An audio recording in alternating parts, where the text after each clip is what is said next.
같이 기도하겠습니다. 우리를 사랑하시는 아버지,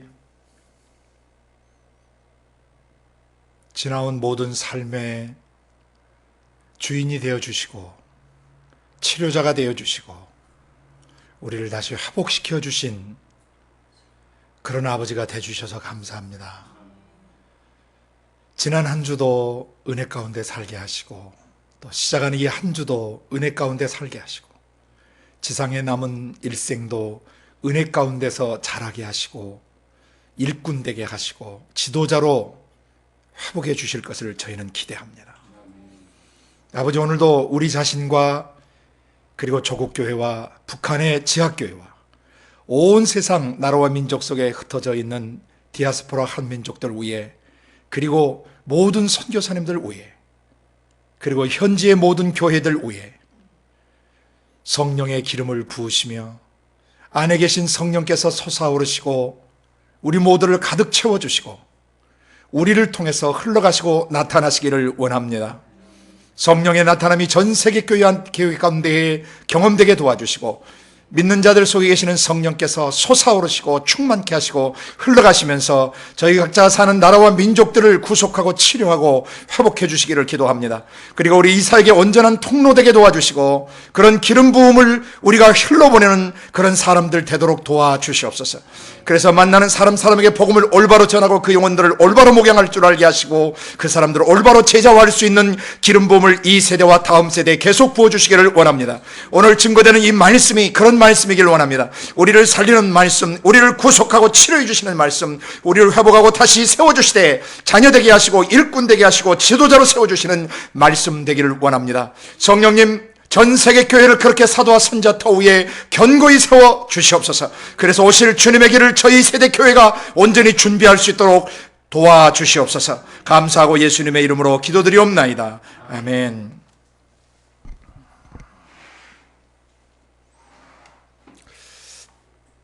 오늘은 지난 시간에 이어서 이제 계속 가는데 이제 7장으로 넘어갑니다.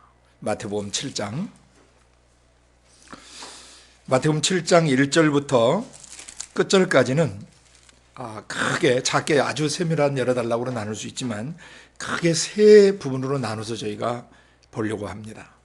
1절부터 12절까지 14절까지 한 단락으로 보게 될 것입니다. 그리고 15절부터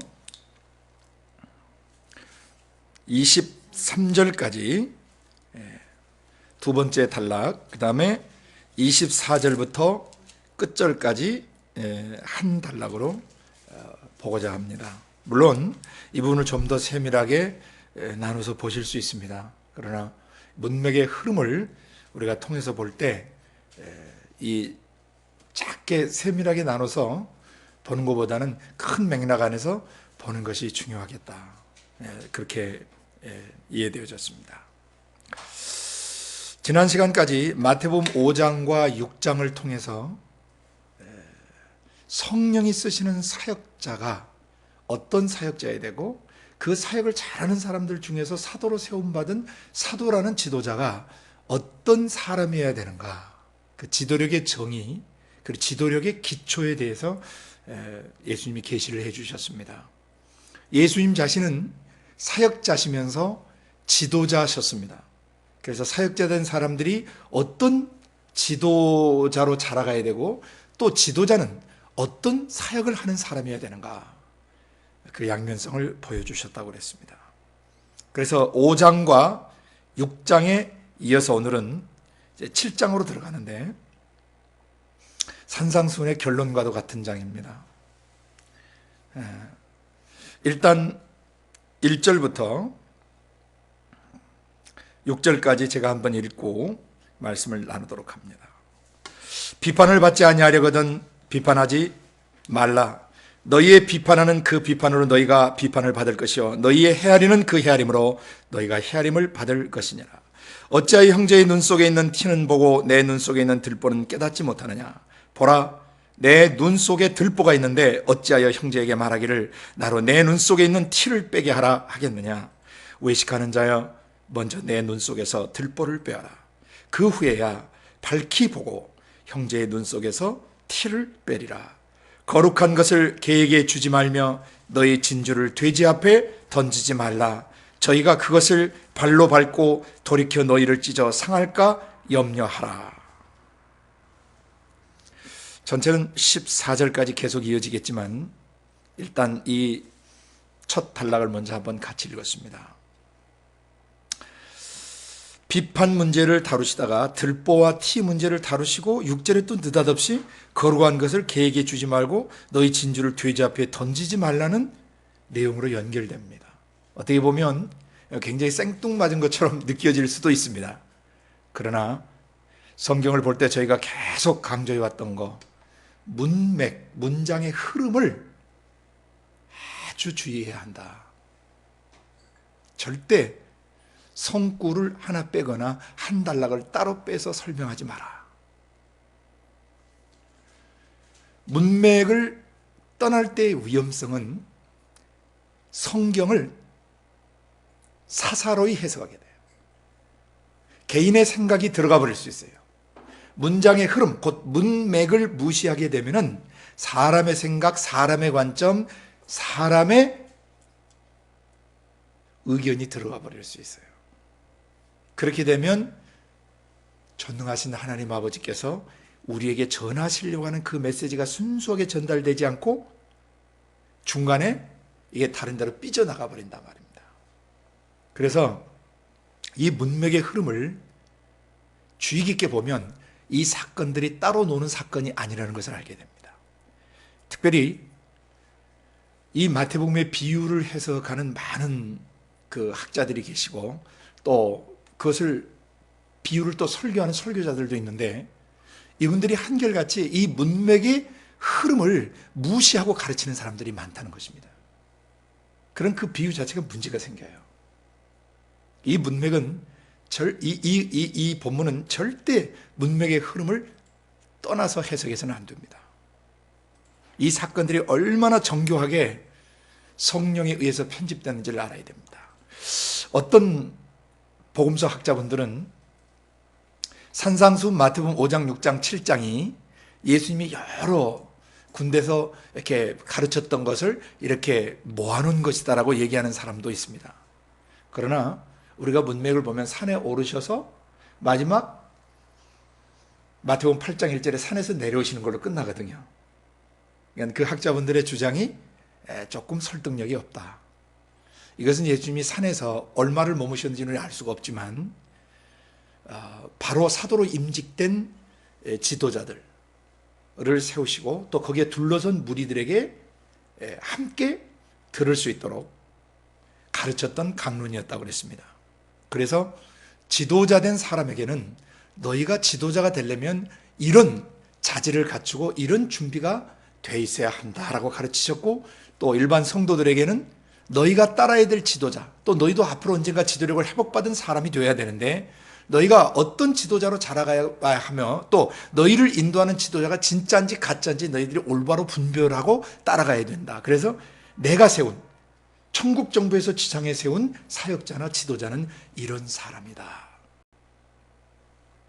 이 두 개의 청중, 이 두 부류의 청중을 대상으로 하나님 아버지께서 그 말씀 예수로 말씀하셨다는 것이죠.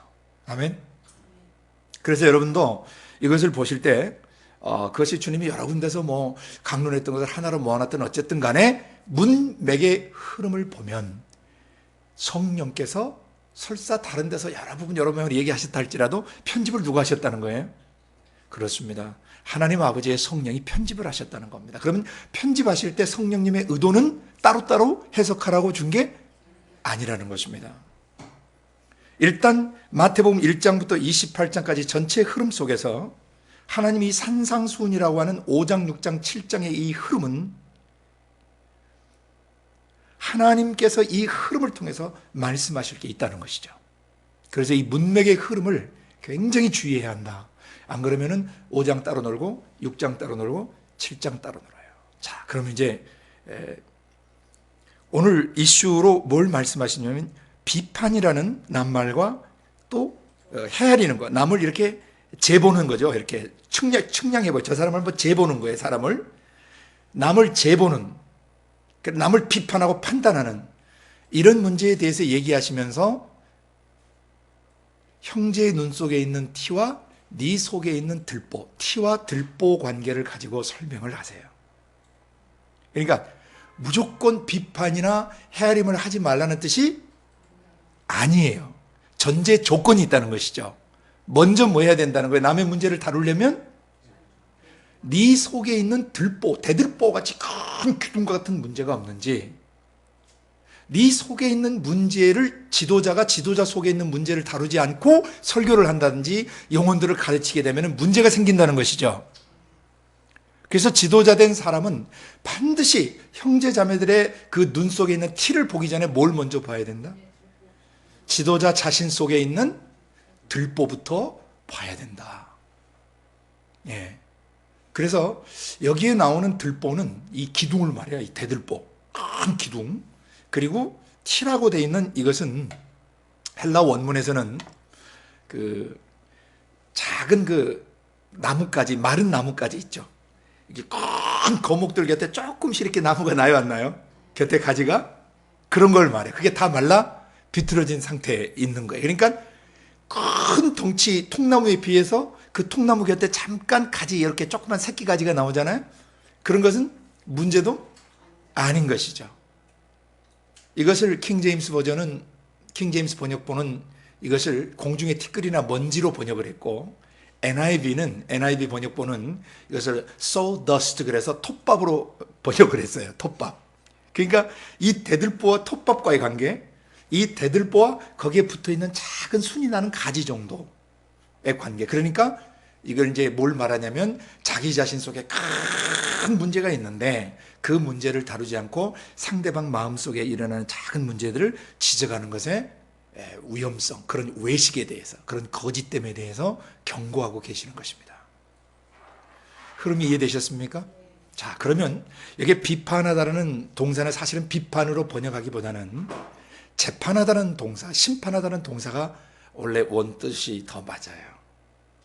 이게 무슨 말이냐면 헬라의 크리노, 그래서 이 크리노라는 단어는, 비판하다라고 번역된 이 단어는 원래 재판하다, 심판하다는 동사예요. 재판하다, 심판하다. 그런데 사람들이 이 심판과 재판에 대해서 잘 분별을 못하는 성향이 있어요. 왜냐하면 성경 자체에서 예수님이 이것을 헷갈리게 말씀하시는 부분이 있기 때문이에요. 그 중에 하나가 뭐냐면 요한복음 9장 39절에서는 뭐라고 말씀하시냐면 내가 심판하러 이 세상에 왔다 그러셔요. 그래서 보지 못하는 자를 보게 하고 본다고 하는 자들을 내가 소경되게 하려고 그런다. 그러니까 어떤 심판이냐면 본다고 하는 자들을 뭐 되게 해버려요? 보지 못하는 소경되게 만들어버리는 심판을 하러 오신 거예요. 이때 심판과 또 하나, 요한복음 12장 47절에 보면 내가 온 것은 또 세상을 심판하러 온 것이 아니다. 하나님이 세상을 또 이처럼 사랑해서 독생자를 주신 것, 세상을 심판하려 하시는 게 아니고 누군지 저를 믿는 자마다 멸망체고 영생을 얻게 하려 하십니다. 그러니까 이게 상반된 가르침을 예수님이 가르치신 거예요. 그러니까 이것 때문에 사람들이 심판이라는 크리노란 단어를 오해할 수가 있어요. 한쪽에서는 뭐 한다고 하시고 심판하러 세상에 왔다 그러죠. 한편에서는 심판하러 온 게 아니라고 그래요. 그래서 오늘 여기 비판하다라는 낱말로 번역된 이 크리노, 심판하다는, 재판하다는 이 단어를 오늘 우리는 먼저 잘 정돈해야 합니다. 자, 잘 들으세요. 재판은 뭘 재판하는 거죠? 죄를 재판해요? 누가 옳고 누가 그른지를 뭐 해주는 거예요? 재판해 주는 것이죠. 네? 네. 그러니까 심판이라는 낱말 속에는 두 가지 의미가 있다는 것을 이해해야 돼요. 하나는 심판하는데 옳고 그름을 재판하는 개념으로서의 심판이 있어요. 그렇죠? 네? 뭐라고요? 옳고 그름을 재판하는 개념. 예. 누가 옳고 누가 그르냐를 판단해 주는, 재판해 주는 그런 심판이 있어요. 그죠? 선악간에 심판하겠다. 그 말은 누가 하나님 말씀대로 하고 누가 하나님 말씀대로 안 했는지를 내가 재판하겠다는 뜻이죠. 그러니까 심판하다는 동사에는 첫째, 옳고 그름을 분별해주는 재판의 개념이 있다는 거예요. 두 번째, 또 하나 이 심판하다는 동사의 개념 속에는, 동사 속에는 형을 집행하는 심판이 있어요. 이해가 되세요? 심판은 심판인데 하나는 뭐고? 누가 옳고 그른지를 재판해주는 심판이고, 또 하나의 심판은 그 재판한 대로 형을 집행하는 심판이 있어요. 우리말이 그 두 가지를 다 갖고 있다 이 말입니다. 그래서 오늘 여기 본문에 마태복음 7장 1절 시작할 때 비판하지 말라 그 말은 이해를 이제 바로 하셔야 돼요. 자, 그럼 여기에서 비판은 무슨 뜻이겠어요? 재판하는 건데 옳고 그름을 재판하면서 뭐까지? 형까지 집행하려고 하지 말라라는 뜻이 내포되어 있다는 것이죠. 이 두 가지 뜻이 다 내포되어 있어요. 남을 비판하지 말라는 얘기는 옳고 그름을 따진 다음에 뭐까지 하려고? 형 집행까지 네가 하려고 하지 말라. 지도자가 열 뻗쳐가지고 뭐까지 해버릴 수 있어요? 형 집행까지 하려고 하지만 이런 형 집행권은 영적 지도자에게 주어져 있지 않습니다. 형 집행권은 하나님 아버지께서 성령을 통해서 하셨던 그 말씀 예수께 모든 심판의 형 집행권이 주어져 있습니다. 그래서 심판을 다 누구에게 맡겼다라고 요한복음 말씀하시죠? 아들에게 다 맡기셨다는 거죠. 아버지께서 심판하자 심판을 다 누구에게? 아들에게 맡겼다. 예수님도 또 뭐라고 그러셔요? 내가 너희를 심판하는 것이 아니다. 마지막 날 너희를 심판하리가 있으니 내가 지금까지 해온 이 말, 아버지가 나의 육신을 통해서 말씀하신 이 말씀이 마지막 날에 너희를 뭐 하시리라? 심판하시리라. 우리에게 영적 지도자들의 형 집행권은 없습니다. 그러나 영적 지도자가 해야 될 중요한 것이 하나 있습니다. 옳고 그른 것은 뭐 해야 돼요? 분별해 줘야 돼요. 그래서 오늘 이 비판하다는 이 동사 크리노라고 하는 재판하다, 형을 집행하다, 옳고 그름을 분별해서 재판하는 거죠. 그리고 나서 형을 집행하다고 했는데 너희는 어디까지만 하고 어디를 해서는 안 된다라고 주님이 말씀하신 거예요. 그래서 무조건 비판하라 하지 말라가 아니고 옳고 그름은 먼저 뭐 해야 되겠어요? 그렇죠. 이것이 옳은지 이것이 그른지 뭐 하도록 하라? 분별하도록 하라. 그 이유는 우리가 하면 안 되는 거예요. 아버지, 저 목사님이 저거 틀렸습니다. 이 신학, 이 교리가 틀렸습니다. 저 사람이 저렇게 사는 것은 틀렸습니다라고 뭐 할 줄 알아야 돼요? 반드시 분별해야 돼요. 옳은 것인지 그른 것인지, 의로운 것인지 불의한 것인지, 올바른 방법인지 잘못된 방법인지는 반드시 뭐 해야 돼요? 분별해야 돼요. 그 판단을 해야 돼요. 그렇지만 그 이후에 우리가 판단한 내용 가지고 그 사람에게 형을 집행하면 안 돼요. 그 재판을 하면 안 돼요. 그 비판을 하면 안 돼요.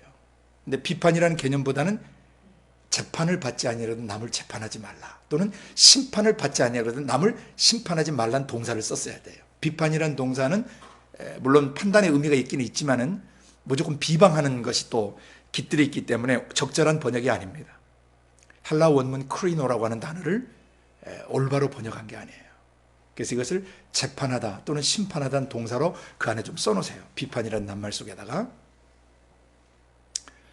재판하거나 심판하는, 그러니까 옳고 그름을 분별하지 말란 얘기가 아니에요.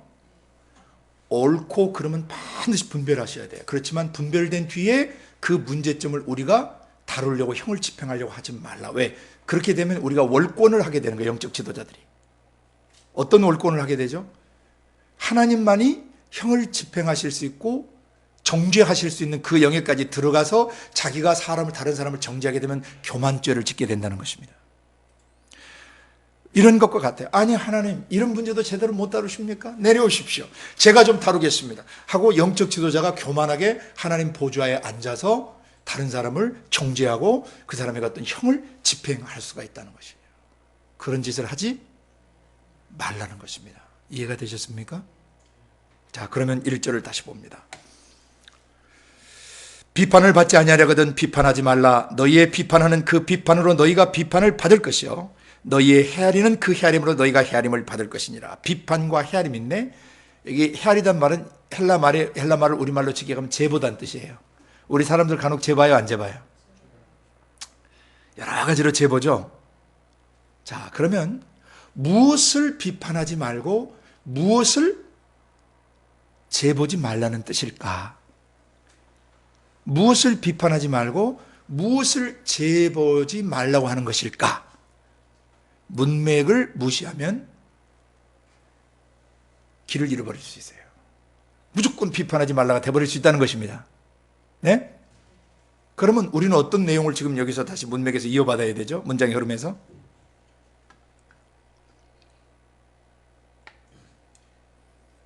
제가 옛날에 마태복음 5장은 서론격이고 6장은 본론격이고 7장은 결론격이다. 그런 그 뉘앙스를 갖고 있다.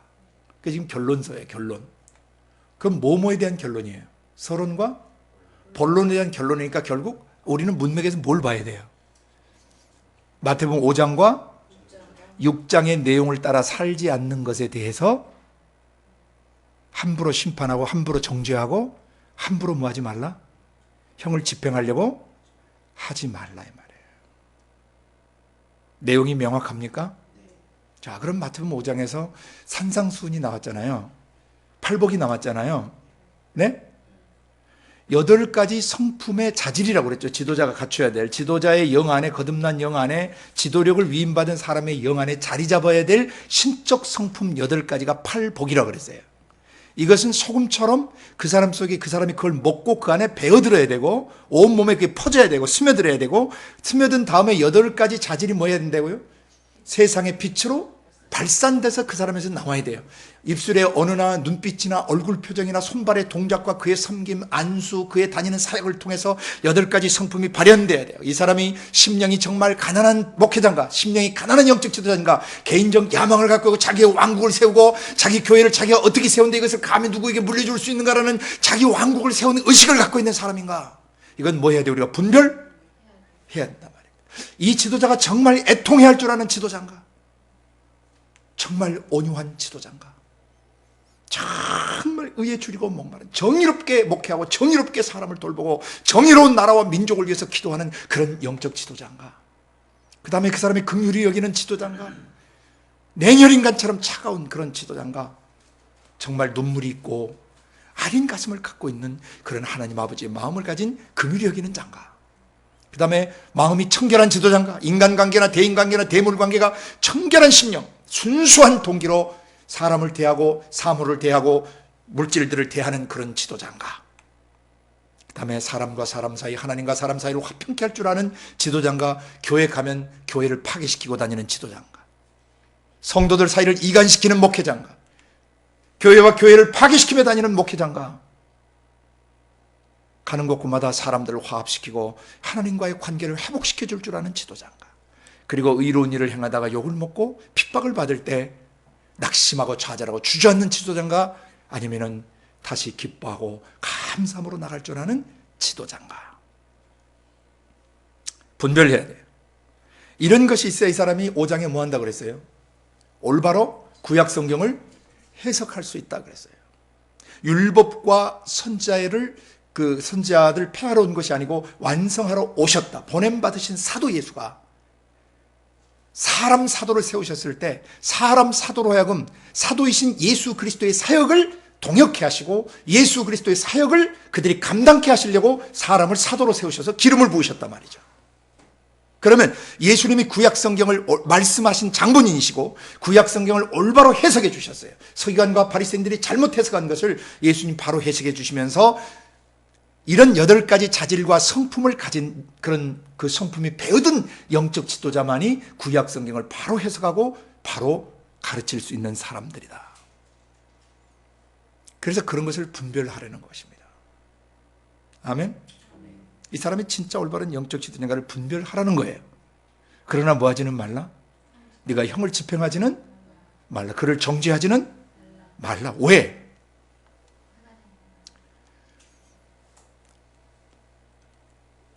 좀 이따 두 구절을 보겠어요. 왜 그러지 말아야 되는지. 다음에 6장에 또 가면은 지도자가 사람에게 보위해서 하지 말아야 될 세 가지가 있었죠. 뭐예요? 구제의 삶과 기도하는 삶, 금식하는 걸 다른 사람에게 보이려고 쇼맨십 하지 말라 그랬죠. 근데 어떤 목회자는 구제하면서 막 나팔 불어요, 안 불어요? 어떤 목회자는 막 자기가 40일 기도를 몇 번 했다고 자기 기도거리를 막 자랑해야 하네요. 또 어떤 지도는 자기가 얼마나 많이 금식하고 얼마나 많이 우리 교회가 구제하고 얼마나 많이 우리 교회가 이런 일을 하고 있는가를 막 나팔 불고 다녀야 한다녀요. 저희는 자기 상을 이미 받아버려요. 그 분별해야 돼요. 제가 진짜 지도자인지 가짜 지도자인지. 나중에 이제 오늘 7장에 나오는 15절 이하부터 나오는 거짓 선지자, 거짓 지도자란 어떤 존재인가라는 것을 얘기하시면서 마무리를 해가세요, 예수님이. 그러면 6장에서 정말 가난하고 소외되고 헐벗고 굶주린 영혼들을 위해서 그 재정이라든지 필요들을 흘러보낼 줄 아는, 구제할 줄 아는 지도자인가. 정말 은밀한 골방에 들어가서 아버지와 자신 사이에 깊고도 친밀한 기도를 하되 주기도문적 기도 패턴으로 기도하며 살아가는 지도자인가. 그죠? 네? 아버지의 이름이 거룩히 여기기는가, 자기 이름이, 자기 교회 이름과 자기 이름이 거룩히 여기기를 원하는가, 위대해지기를 원하는가, 아버지의 나라가 임하기를 원하는가, 자기 나라, 자기 왕국, 자기 팀이 세워지기를 원하는가, 아버지의 뜻이 하늘에서 이루어진 것처럼 이 땅에 이루어지기를 원하는가, 자기가 품은 뜻, 자기의 목회 야망과 자기의 목회 철학이 실현되기를 원하는가.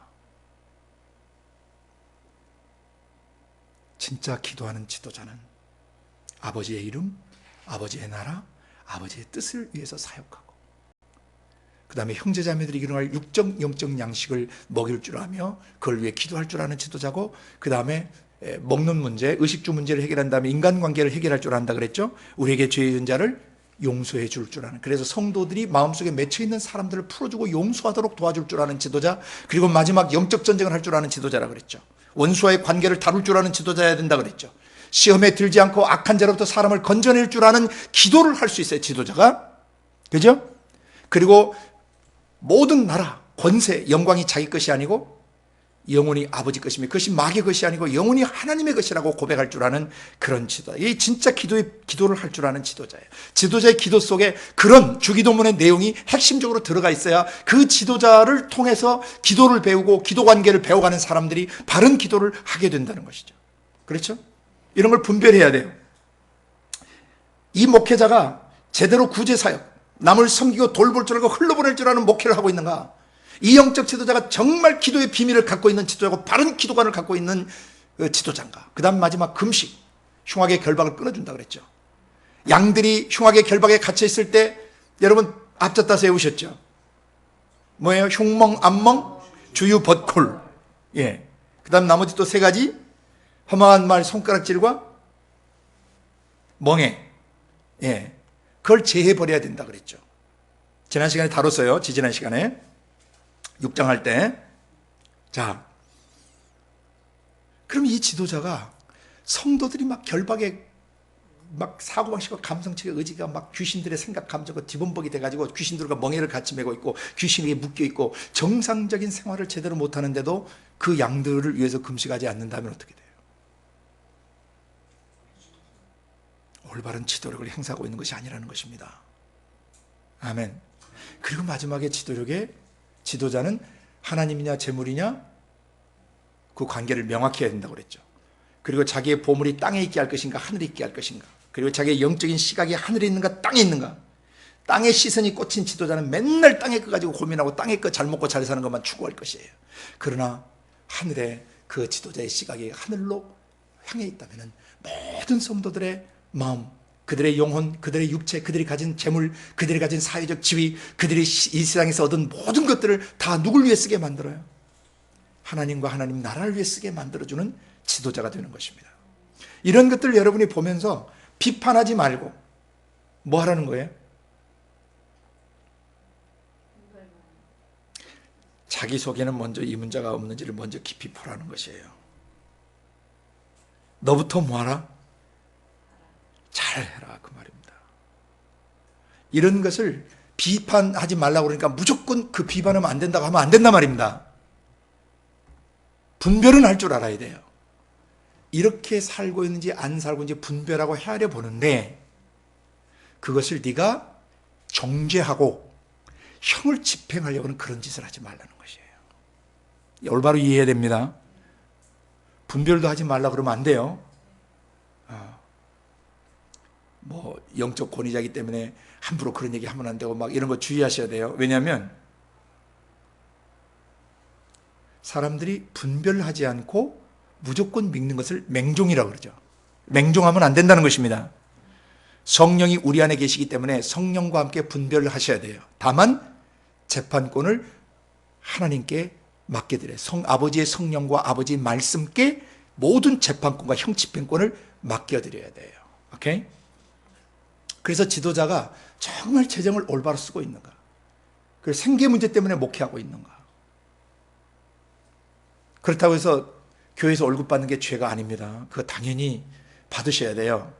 그러나 어떤 사람은 월급 받고 사역을 하는 사람도 있지만 어떤 사람들은 월급 받지 말고 사역을 하는 사람도 있단 말이에요. 그러니까 월급 받는 것도 죄 짓는 거 아니고 월급 안 받는 것도 죄 짓는 거 아니에요. 둘 다 하나님이 지시한 대로 하면 그것이 페이스 미션인 거예요. 믿음대로 하나님이 말씀하신 그대로 믿음대로 사역하는 것, 그것이 페이스 미션이에요. 그러니까 월급 받느냐 안 받느냐가 페이스 미션의 기준이 아니라 말입니다. 그런데 어쨌든 하나님께서 공급한다는 것을 믿고 제대로 이 지도자가 살고 있는가? 아니면 교회에서 나의 사례비 주고 회사에서 나의 월급 주는 거고 내가 일터에서 일하기 때문에 이 직장에서 나를 월급 준다고 생각하면 그 사람 페이스 미션을 사는 사람이 아니에요. 정말 먹고 있고 마시는 것은 하나님이 당연히 주시기 때문에 그냥 감 떨어지기만을 기다리는 것이 아니라 뭐 해야 된다고 그랬어요? 먼저 그의 나라와 의를 구하면 먹고 있고 사는 이런 문제는 죽을 때까지 책임져 주신다는 거죠. 노후까지 책임져 주신다는 것입니다. 사람이 땅에서 먹을 게 있고 입을 게 있고 살 집이 있는데 뭐가 걱정이에요? 디모데전서 6장 통해서 배우셨잖아요. 우리가 있으면서 먹을 것과 입을 것이 있고 살 집이 있으면 족하다. 내 집 없어도 괜찮아요. 내가 새로 머물든 어디에 머물든 머물 공간이 있으면 감사한 거예요. 주님이 언제 오실 줄 알아요. 오늘 오실지 내일 오실지. 그 집 가져봤자 뭐예요? 있어도 감사하고 없어도 감사해야 돼요. 아멘. 중요한 것은 이 지도자가 정말 아무것도 염려하지 않고 오직 믿음으로 그 시선을 시각을 하늘의 하나님께 두고 하나님의 나라, 하나님의 통치를 구하고 그 다음에 그분이 보실 때 죄 없이 올바른 의로움을 구하며 살아가는가.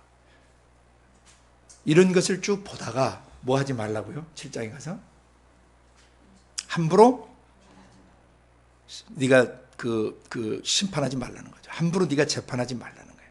그러나 뭔 해야 돼요? 분별. 왜 여기서 함부로 비판하지 말고 함부로 헤아리지 말라고 그래요? 전제 조건이 있다 그랬죠.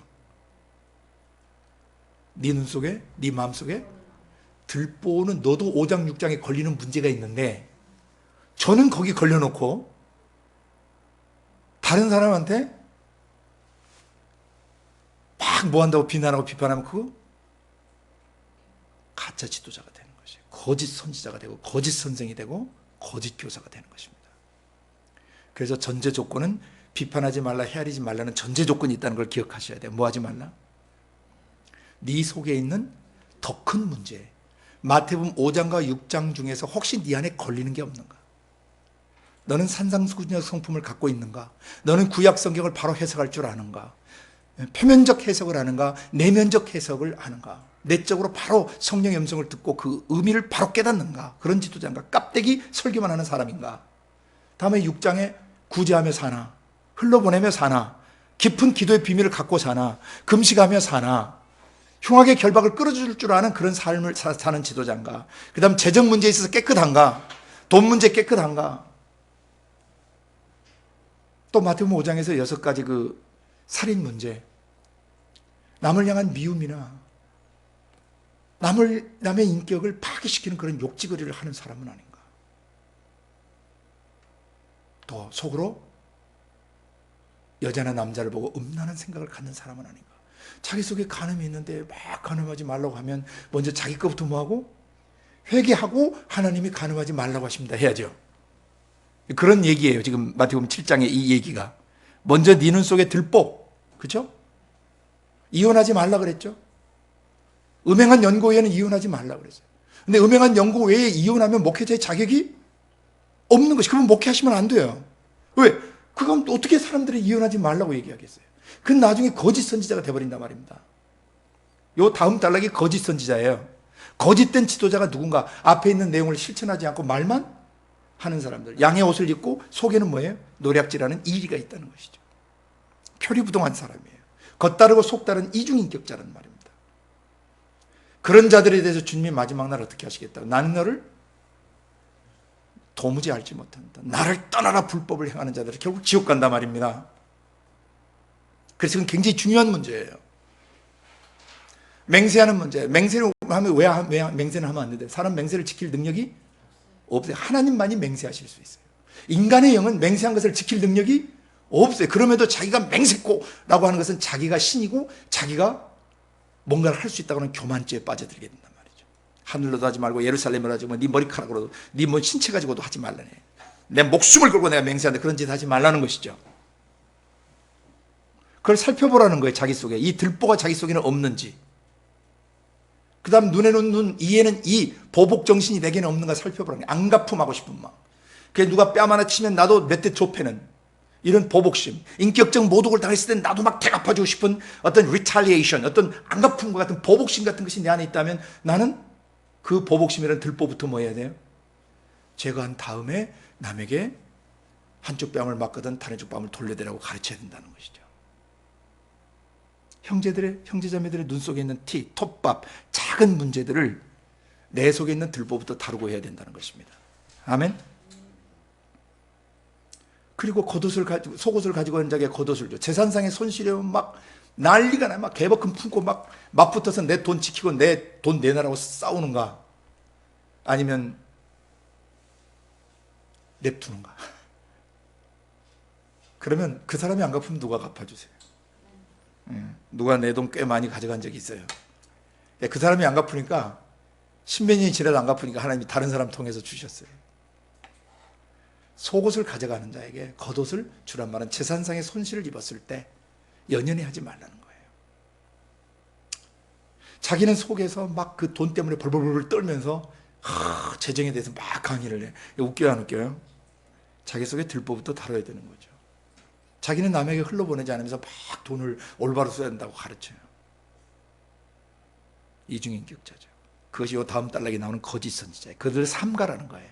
그들의 열매로 그들을 알아요. 그 다음에 마지막은 뭐였어요? 이웃은 사랑하고 원수는 미워하라는 말을 너희가 들었지만 나는 너희에게 이른다 그랬었잖아요. 원수는 사랑하는 거고 미워하는 자는 선대하고 친절하게 대해주는 법이시며, 저주하는 자는 축복해주는 원리, 그리고 모욕하는 자를 위해서 기도하는. 그래서 원사, 미선, 저축, 모기 앞자 따서 애웠어요. 근데 그게 쉽지 않죠. 왼수는 만나면 막 속이 부글부글 끓어오르죠. 꼴배기식으로 나를 미워하고 그러면 나도 그냥 화가 나죠. 나를 모욕하면 그냥 나도 분노가 일어나죠. 나를 저주하면 나도 그냥 저주를 더 퍼붓고 싶죠.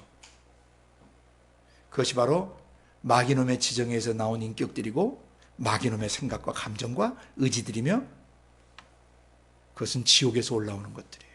그것은 결단코 우리 속에 머물 수 없고, 나는 결단코 그와 야합할 수 없고, 그렇게 뒤섞여 살지 않을 것이에요. 아멘.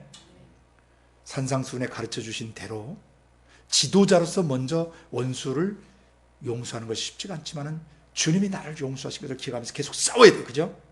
원수를 사랑하는 연습을 하고 미워하는 자에게 친절하게 대하는 연습을 하고, 그 다음에 우리를 모욕하는 자를 위해서 기도해주고 저주하는 자를 위해서 축복해주는 삶을 계속 우리 속 사람이 살아내면, 그 출발이 겨자씨만 할지라도 나중에 뭐 한다 그랬어요? 크게 자란다고 그랬죠? 매일매일 원수를 사랑하고 미워하는 자를 위해서 선대하는 연습을 하고, 모욕하는 사람을 위해서 기도해주고 저주하는 사람을 위해서 계속 축복해주는 연습을 하다 보면 속 사람이 그리스도 안에서 자라서 그리스도로 옷 입게 되고 나중에 예수님을 닮은 사람이 돼가는 것입니다. 그래서 그 8가지 성품의 빛을 발하는 그런 지도자로 서가게 되는 것입니다. 그래서 오늘 여기서 이 들보를 먼저 보도록 하여라. 네 속에 있는 들보를 먼저 보고 그 들보를 다루기 전에는 함부로 뭐 하지 마라? 비판하거나 남을 재지 말라. 전제 조건이에요. 무조건 비판하지 말라는 얘기가 아니에요. 반드시 옳고 그름 뭐 해야 돼요? 분별하고 판단해야 됩니다. 그러나 그 사람을 정죄하고 그 사람에게 형을 집행하려고 하는, 손을 쓰려고 하는, 손을 대려고 하는 그런 짓은 하지 말라는 것이에요. 그건 하나님의 주권에 맡겨야 합니다. 아멘? 이해가 되셨죠? 그 다음에 마지막에 그 다음 6절을 보세요. 거룩한 것을 뭐에게 주지 말라? 개들에게 주지 말라. 원문은 개들이에요, 개들. 이 개 같은 자들이죠. 개 같은 놈들에게 주지 마라. 지난번 제가 미친놈이라는 표현을 썼다가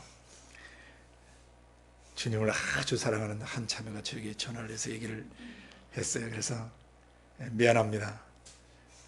그 강한 경고를 하려다 보니까 미친놈이라는 표현을 몇 번 썼어요.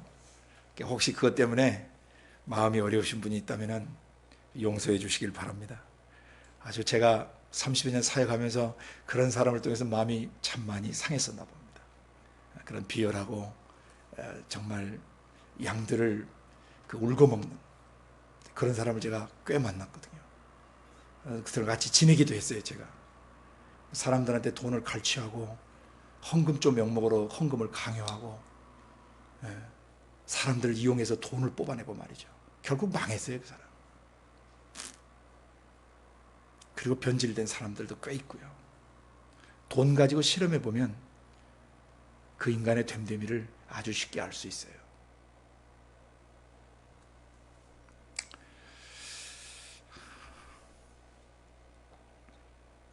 여기 보면 예수님이 거룩한 것을 개들에게 주지 마라. 또 너희 진주를 돼지들 앞에 던지지 말라. 저희가 그랬어요. 저희가 누구죠? 개들과 돼지들이 그것이 뭐예요? 거룩한 것과 진주를, 너희들의 진주를 뭐예요? 발로 밟고 돌이켜서 뭐예요? 지도자인 너희를 뭐예요? 찢어 상할까 염려하라. 적반하장이라는 뜻이죠. 아니 친절하게 대해줬더니 뭐해 도리어? 지도자를 비난하고 비방하고 오해하고 그런 거짓된 말들을 막 터뜨리면서 다니죠. 저는 이런 사람들 수없이 봤어요. 30년 사역하면서. 그들은 개들이고 돼지들이에요. 여기 비판을 얘기하시다가 왜 주님이 개들과 돼지들이라는 표현을 쓰셨을까요? 문맥에서. 어떻게 하면 개들이 되고 어떻게 하면 돼지들이 될까요? 그렇죠. 지도자가 자기 자신의 문제를 깨달은 다음에 형제 자매들의 눈 속에 있는 티를 뭐 해줬어요? 빼줬어요. 그랬더니 이놈이 뭐 했어요? 감사합니다를 안 하고 오히려 에휴 그 목회자가 나한테 막 이렇게 했고 나를 욕했고 막 나를 어떻게 했다라는 이런 미친 소리를 하고 다니는 거예요. 이런 인간을 뭐로 취급하여 하나님께서? 개 같은 작자라고 하시는 거예요. 돼지 같은 놈들이라는 얘기예요. 왜? 지도자가 자기 들보를 깨닫고 자신의 약점을 깨닫고 자신의 문제를 깨닫고 주님 앞에 회개하고 온전한 그 지도자로 서서 형제 자매들의 눈 속에 있는 티를 빼주는데 반발하는 사람들 있죠. 예? 소중하게 지적해주고 소중하게 교정해 주려고 하는 것을 마치 자기 인격을 무시했다라고 느낀다든지 자기에게 해꾸지했다든지 이런 굉장히 교만한 인간들이에요. 그죠? 잠언에 뭐라고 경고하시죠? 하나님께서 거만한 자를 징계하지 말라 말이죠. 겸손한 자를 징계하면 그가 너를 더욱 사랑하겠다 그랬죠. 거만한 자를 징계하지 말라. 그 거만하고 교만한 것은 그들이 스스로 패망하는, 멸망으로 가는 그 앞잡이에요. 그게 패망의 선봉, 멸망의 앞장이, 멸망으로 이끌어가는 앞잡이 역할이 뭐냐면 그게 교만하고 거만한 것들이에요. 문맥의 흐름을 잘 보시자면 이거 해석 못해요. 누가 개들이고 돼지들이에요? 지적을 받을 때 온전한 통로, 깨끗한 통로를 통해서, 정당한 통로, 하나님이 쓰시는 성령의 통로를 통해서, 지도자를 통해서 문제를 지적받고, 지도자를 통해서 교정을 받고, 지도자를 통해서 올바로 돼야 하는데, 그것을 뭐하는 자들? 우습게 여기거나 그것을 무시하거나 그것의 희소 가치를 인정하지 않는 교만한 자들을 여기서 개들과 돼지로 치고 가시는 거예요. 문맥이 이해되세요? 이 문맥을 잘 보셔야 돼요. 아버지 하나님께서 뭘 말씀하시려고 하시는지. 자, 네가 들보를 깨닫고 너 자신이 회개한 다음에, 너 자신을 돌아본 다음에 네가 또 다른 형제자매를 돌아봐야 되는 목자, 지도자의 입장에 있는데, 영적 지도자의 입장에 있는데, 영적 지도자인 네가 그들에게 뭘 줘요? 거룩한 것을 줘요. 거룩한 삶의 방식, 거룩한 삶의 길, 거룩한 인간관계, 거룩한 대인관계, 거룩한 대물관계를 지도자가 가르쳐요. 그 거룩은 하나님께로부터 오는 것들이에요. 그렇죠? 하나님의 성령께서 그 지도자의 마음속에 저 양들, 저 문제 있는 양들, 많은 문제가 있는 저 양들을 바로 교정하고 바로 꾸짖고 바로 야단쳐서 저 사람을 사람답게 만들어라. 그래서 성령의 지시를 따라서 거룩한 것을 그들에게 줬더니 그 거룩한 것을 뭐 해버려요? 당신이 뭔데 나한테 이래라 저래라 하냐, 이렇게 대든다든지 권위를 인정하지 않는다든지 하나님께로부터는 거룩한 것을 전달하는데도 그것을 거부해버리면 뭐 같은 존재가 돼요? 개 같은 인간이 된다 이 말입니다. 그 말은 뭔 말이냐면 소중한 것을 소중하게 이해할 줄 모르는 그런 것을 말하는. 짐승들은 그걸 이해 못하는, 특별히 두 부류의 짐승을 하신 것은 유대인들이 제일 더럽게 여기는 동물들이기 때문에, 그러니까 아주 더러운 존재들이라는 뜻이죠. 더러운 자식들.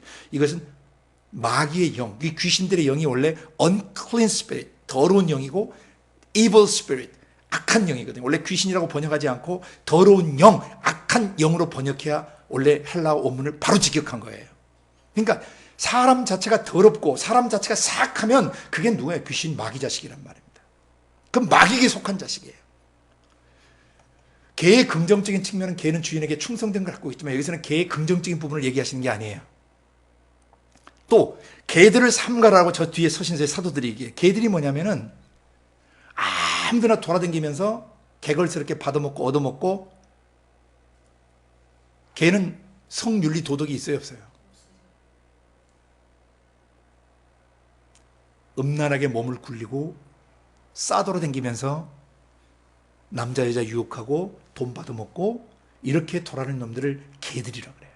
목자들이죠. 거짓 목자들. 요 뒤에 나오는 거짓 선지자들 개들로 취급해요. 그러니까 여기 개는 잘못된 영적 지도자일 뿐만 아니라 예수를 믿는다고 하는 일방 성도들 중에서 자기 속에 들보를 깨닫고 상대방 눈 속에 있는 티 문제를 다뤄주려고 하는 지도자를 거부하거나 그 지도자를 비난하거나 욕하고 돌아다니면 개 같은 인간이 되어버린단 말입니다. 나중에 베드로후서 2장에서 베드로는 이걸, 베드로 사도는 어떻게 표현하냐면은 개가 토하였던 것을 다시 집어먹고 돼지가 씻었다가 다시 더러운 곳에 있는 지옥 자식이 된다는 얘기입니다. 마귀 자식이 되는 거예요. 그 다음에 진주는 뭡니까? 진주는 어떻게 생성되는지 옛날에 제가 한번 설명드렸죠. 진주는 바다에 사는 그 조개가 이렇게 숨을 쉴 거 아니에요? 놀기도 하고 숨쉬기도 하다가 물살에 쓸려서 모래알갱이 같은 게 자기 그 조개 살 속으로 들어와요. 그럼 그게 얼마나 쓰리겠어요, 그죠? 그 연하고 부드러운 살에 그 모래가 들어와서 얼마나 깔끔한데 이렇게 굴러도 안 되고 털어도 안 되고 이게 안 빠져나가네? 아무리 굴러도 아무리 튀어도 이 문제가 안 빠져나, 이 모래가 살에 박혀가지고. 그러면 그때 어떻게 막 쓸려서 어떻게 되죠? 상하게 되죠, 몸이, 속살이. 그러면 어떻게 거기서 끈끈액을 낸단 말이에요. 그걸 보호하기 위해서 그 아픔을 이제 다루는 방식이죠. 그래서 끈끈액을 내서 계속 그 상처 부위에 이걸 쏴대는 거죠. 그렇지만 모래는 계속 불편해요, 안 불편해요? 아파요, 힘들어요. 그래서 이 모래를 뭐예요? 점점 이 애기, 자기 몸에서 그 끈끈하게 품어내는 애기, 이것을 이 모래알갱이를 감싸다가 결국 시간이 지나면서 어떻게 돼? 더 이상 아프지 않게 돼버리는 것이죠. 그러면서 그게 뭐예요? 이렇게 그 진주빛, 그거 색상을 뭐라고 표현할 수 없이 아름답잖아요. 진주빛이. 그 진주빛으로 쫙 변하면서 상처와 문제가 크면 클수록 더 큰 진주가 나오게 되는 것이죠.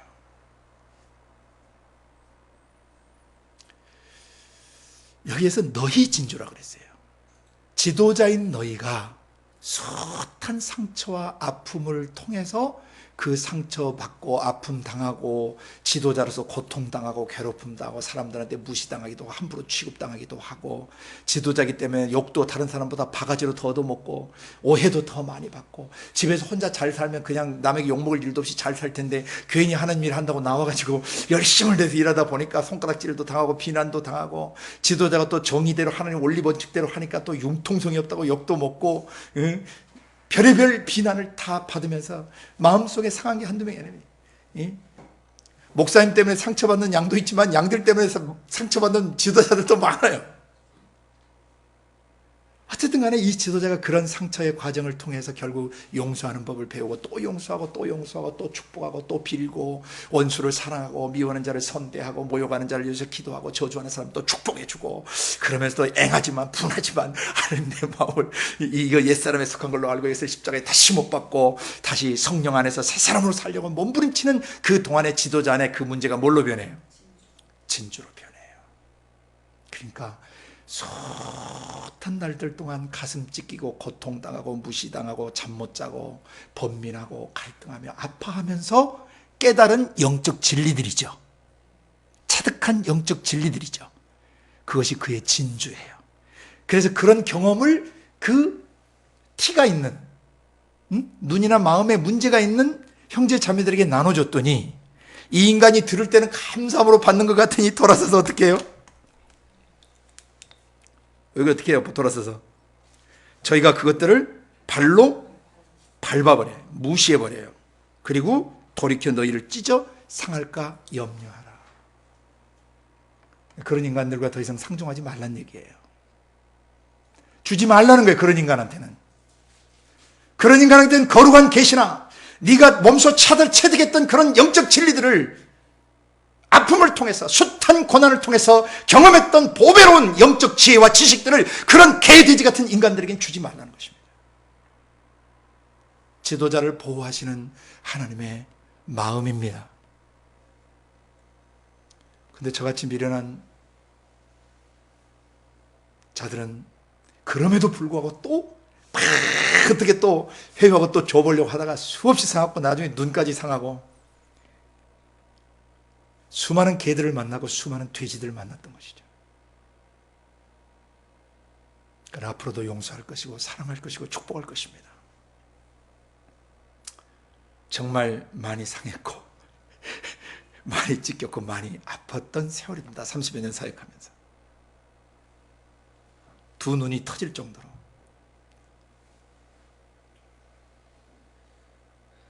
그들에게도 문제 있지만 저에게도 그들을 다룰 줄 모르는 그런 연약함과 문제점들이 있었던 것이죠. 그래서 하나님은 이 문제를 통해서든지 쌍방을 고치시고 온전한 사람 만들어 가시는 것입니다. 그러나 오늘 지도자들에게 하나님께서 애정어린 권고를 주고 계시는 것입니다. 걔들에게 뭐 주지 말라? 거룩한 거 주지 말라. 돼지들에게 뭐 주지 말라? 너희 진주를 주지 말아라. 희소 가치를 모르는 인간들에게는 더 이상 지적하거나 교정하지 말라는 얘기예요. 지도자에게.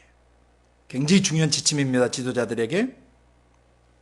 나중에 진주 비유는요, 여러분이 계시록에 마지막 예루살렘 성이 완성되어질 때 보시면요, 그 예루살렘에 들어가는 문이 동쪽의 세계, 서쪽의 세계, 남쪽의 세계, 북쪽의 세계, 문이 3개씩 있어요. 근데 그게 다 뭐로 된 문인지 아세요? 그렇습니다. 펄 게이트, 진주문들이에요. 그게 뭔 의미인지 아시겠어요?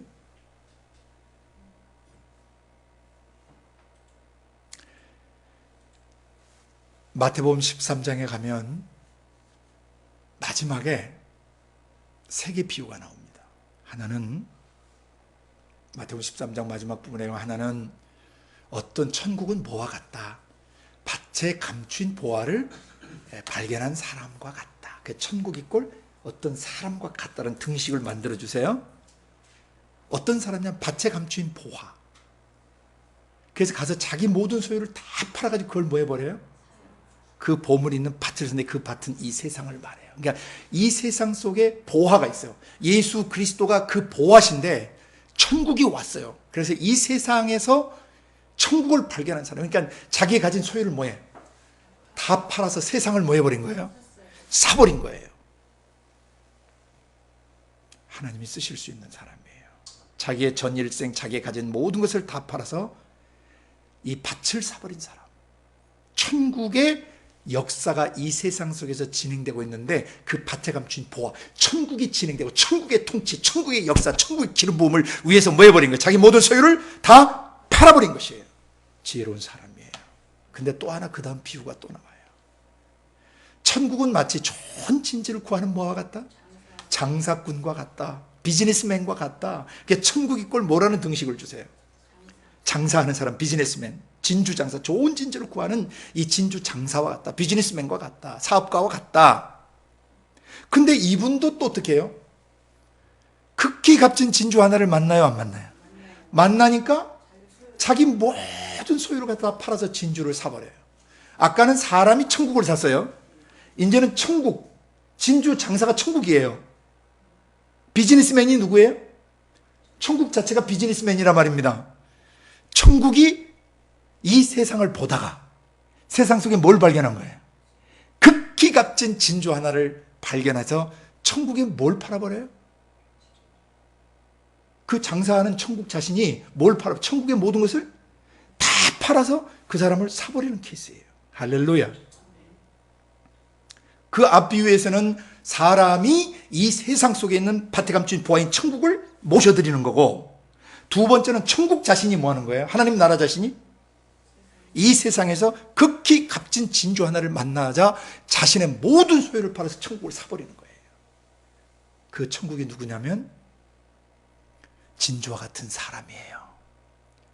태내에서부터 출신 배경이나 성장 과정에 아픔이 있고 약점이 있고 온전치 못한 가정에서 자라고, 때로는 온전하게 자랐지만 살아오다가 인생의 시련에 부딪히고 관계에 그 단절들이 오면서 아픔을 겪고 고통스러운 삶을 살아가요. 마치 모래 알갱이가 자기 그 조갯살 속에 들어온 것처럼 자기 생각과 감정과 의지 속에 손상을 입어버린 어떤 모래 알갱이, 영적인 모래 알갱이 같은 것이 들어와서 그것만 생각하면 분하고, 그것만 생각하면 우울하고, 그것만 생각하면 잠이 안 오고, 그것만 생각하면 막 피가 마르고, 그것만 생각하면 막 분노가 치솟아오르고, 그것만 생각하면 절망감이 스며들고, 그것만 생각하면 너무나 슬프고 우울해지고, 그것만 생각하면 좌절이 오는 그런 좌절의 모래알갱이, 슬픔의 모래알갱이, 분노의 모래알갱이, 또는 음란의 모래알갱이 같은 것이 내 속에 들어와서 내 생각, 내 감정, 내 영혼, 내 마음을 손상을 입히자.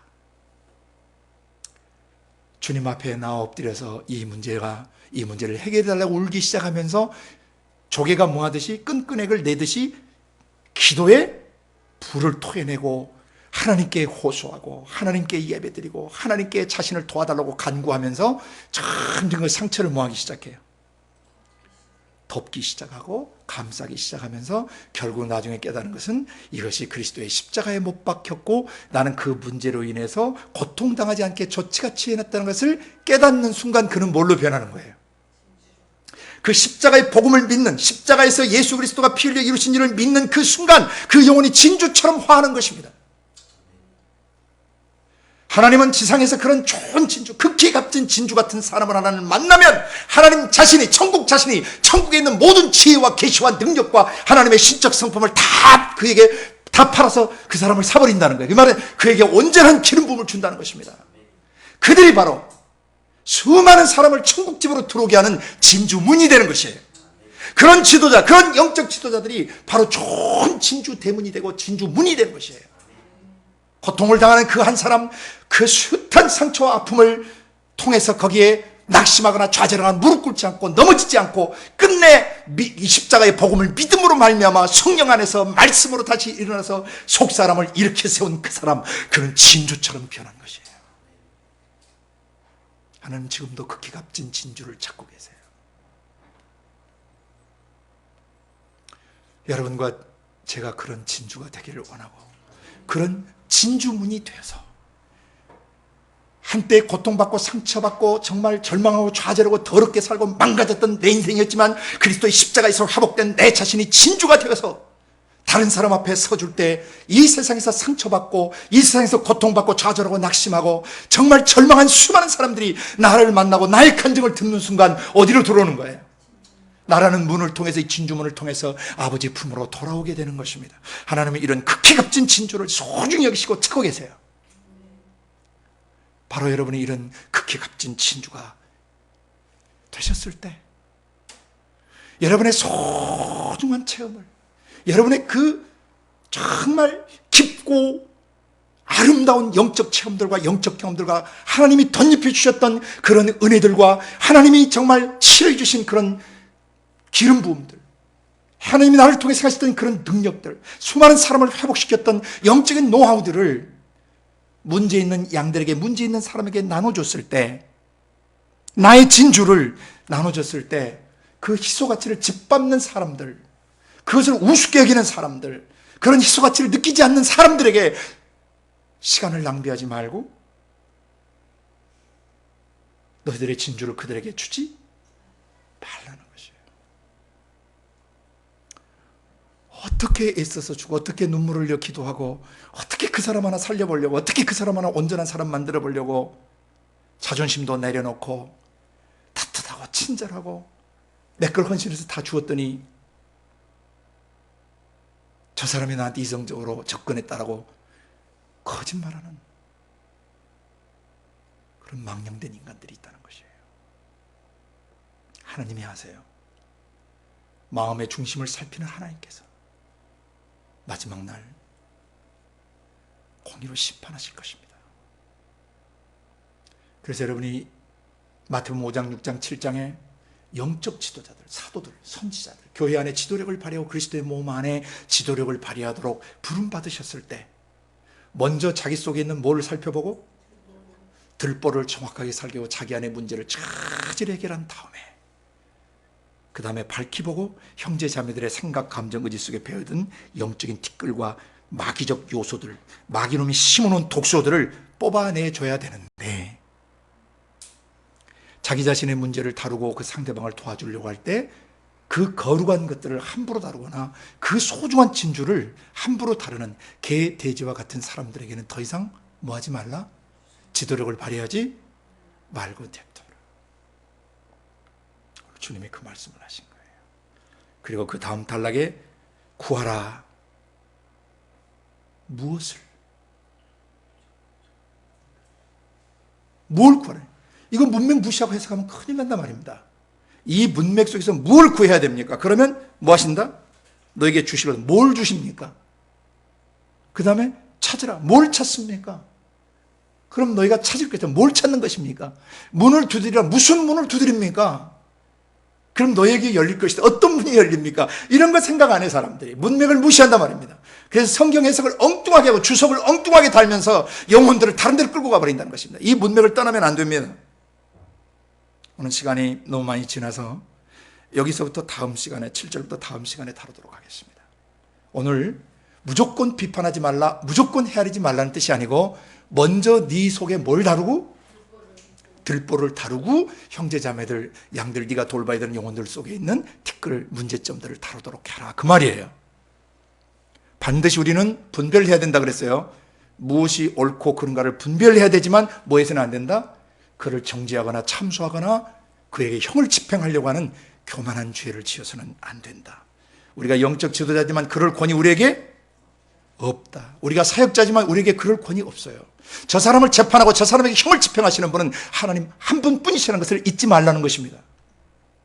함부로 비판하거나 함부로 헤아리지 말라는 얘기는 전제 조건을 갖고 있다고 그랬어요. 그렇죠? 반드시 먼저 내 속에 뭘? 들보, 내 문제, 나의 심각함을 먼저 깨닫고 그 다음에 형제자매를 도와주도록 해라는 그런 말씀이에요. 아멘. 근데 그렇게 해서 도와주는데도 거룩하고 순결한 마음으로 도와주는데도 그것을 밟고 찢어 상하는 그런 인간들은 뭐와 같다? 개 같은 인간들이고 돼지 같은 인간들이다. 그런 놈들에게는 더 이상 문제를 다뤄주려고 하지 말라. 티끌 다뤄주려고 하지 말라. 저희는 저희 죄 가운데서 죽는다는 것이에요. 예수님께서 요한복음에서 그렇게 하시죠. 너희는 너희 죄 가운데서 죽을 것이다 그래요. 왜? 오늘 내가 전해주는 말을 너희가 믿지 않기 때문이다. 나를 믿는 자는 영생을 얻지만 나를 믿지 않는 자는 이미 심판을 받았다고 완료시상을 써요. 이미 심판 받아버린 거예요.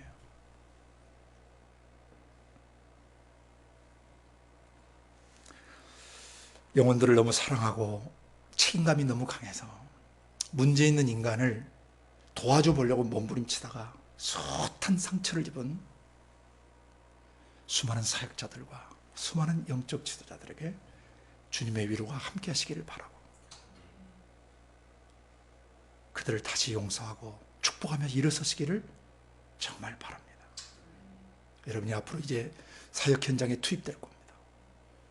선교 현장에 여러분이 가게 되면 수많은 개들과 수많은 돼지들을 만나게 될 텐데 오늘 이 말씀을 기억하시고 거룩한 것들과 진주와 같이 여러분이 체험된 거룩한 진리들을 준비가 안 된 사람이나 희소 가치를 느끼지 않는 사람들에게 주려고 하지 마시길 바라고 그들을 교정하려고 하시지 말고 주님 손에 맡기시길 바랍니다.